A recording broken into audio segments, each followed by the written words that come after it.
அமெரிக்காவின் வான்வெளி ஆராய்ச்சி மற்றும் விண்வெளி ஆய்வுக்கான அமைப்பான நாசா 1958 ஜூலை 29 அன்று நிறுவப்பட்டது.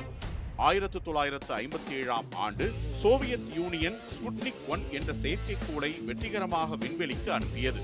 இதன் மூலம் மனித இனம் உருவாக்கிய முதல் செயற்கைக்கோள் நிலவெதிரில் சுழன்றது. இது உலகம் முழுவதும் பெரும் ஆச்சரியத்தை ஏற்படுத்தியது. அதே சமயத்தில் அறிவியல் மற்றும் தொழில்நுட்பத்தில் அமெரிக்கா பின்னடைந்து விட்டதா என்ற கேள்வியும் எழுந்தது. இதன் மூலம் விண்வெளி போட்டி தொடங்கியது. இதற்கு பதிலளிக்க தனது விண்வெளி ஆராய்ச்சி துறையை வலுப்படுத்த வேண்டிய அவசியத்தை அமெரிக்கா உணர்ந்தது.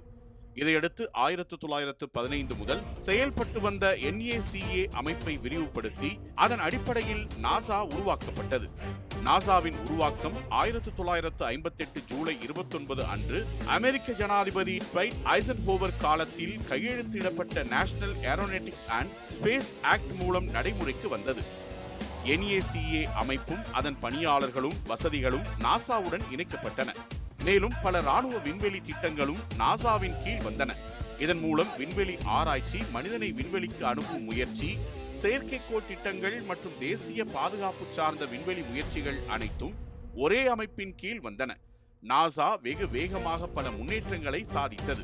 அப்போலோ திட்டம் மூலம் 1969 நீல் ஆம்ஸ்ட்ராங் என்ற விண்வெளியாளர் மூலம் மனிதனை நிலவிற்கு அனுப்பி உலகமே ஆச்சரியப்படும் அளவுக்கு வளர்ச்சி காட்டியது. இதனுடன் வோயேஜர், மார்சு ரோவர், ஹபிள் தொலைநோக்கி உள்ளிட்ட திட்டங்கள் நாசாவை உலகின் மிக முக்கியமான விண்வெளி ஆராய்ச்சி நிறுவனமாக மாற்றின. இதன் மூலம் தொழில்நுட்ப வரலாற்றில் தனது மேலாதிக்கத்தை உலகிற்கு எடுத்துக்காட்டியது அமெரிக்கா. இன்று வரை நாசா அறிவியல் ஆராய்ச்சியில் முன்னணி நிறுவனமாகவும் மனித இனத்தின் விண்வெளி கனவுகளுக்கு வழிகாட்டியாகவும் செயல்பட்டு வருகிறது.